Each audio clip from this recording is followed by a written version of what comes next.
back here again, and today I'm going to be doing a collection video. It's been a while since I've done some collection videos, and I figured I'd change it up a little bit. I've been wanting to do some 90s collection videos, and I honestly really don't see too many people here and talk about 90s albums too much. I mean, there are some people, but it seems like a lot of people kind of stick to more talking about the Beatles and the Rolling Stones and 60s, 70s bands, and there's nothing wrong with that. I mean, I love all those bands just as much as anyone else, but figured do something a little bit different and do some 90s collection videos. And the first band I'm going to show is Alice in Chains, one of my favorite bands from the 90s. And they obviously didn't have a whole lot of albums. I think they had like 3 studio albums, a couple EPs, and like a live album. But I haven't really seen too many Alice in Chains collection videos on YouTube.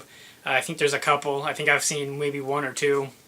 I mean, there could be more. I haven't really done crazy research to look up videos, but throw one up there myself and just get right into it.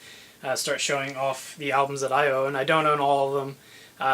The only studio album I don't have is Facelift.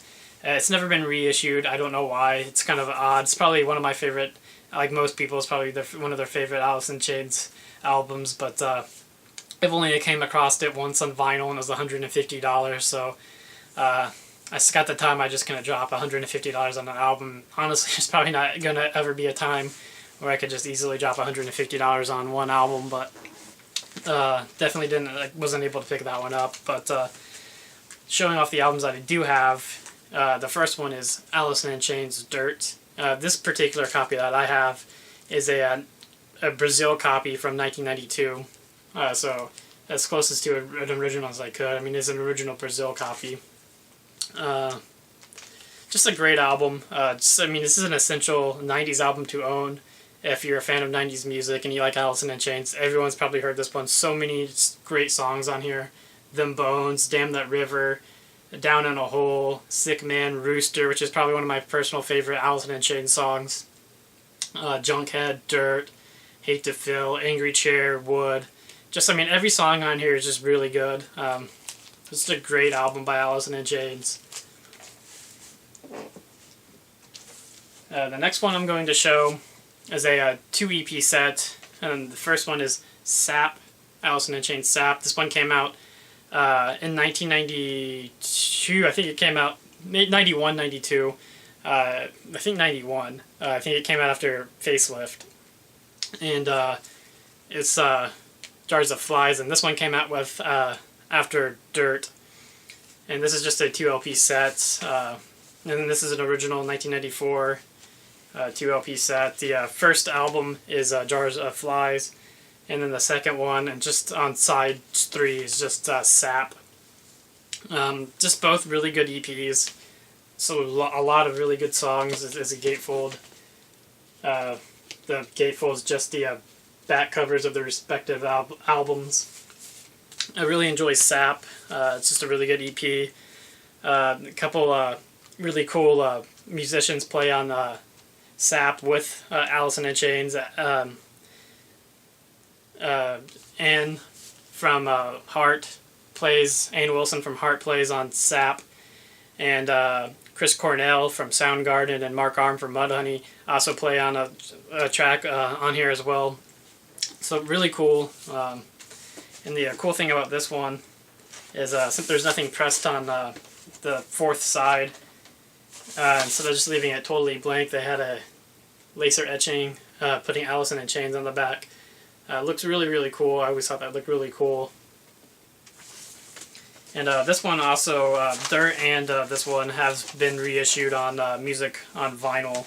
So if you don't want to get an original one, trying to find the music on vinyl one would be probably a little bit easier. But just 2 great EPs by Alice in Chains. And then the next one I'm going to show is the 3rd studio album that came out in 1995. It's just titled Alice in Chains. It's got the 3-legged dog on the cover. and a three-legged guy on the back. This is probably up there with one of my favorite Alice in Chains albums. Gatefold as well. Just have the original sleeves and everything in it. Just a really good album. I really like the song Sludge Factory, Brush Away, Heaven Beside You. There's a lot of great songs on here. Definitely doesn't disappoint.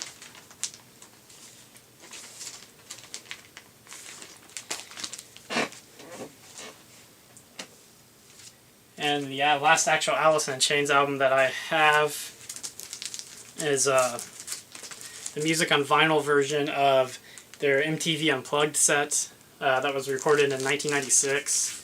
I think one of the last Alice in Chains concerts that feature Lane Staley.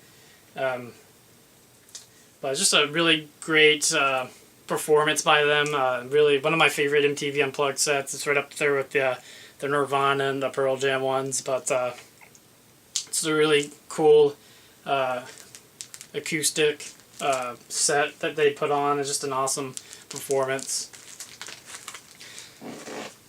And they throw in some other albums in there, some non-Alice in Chains albums, but show the Mad Season Above album. This is, of course, the 2013, 14.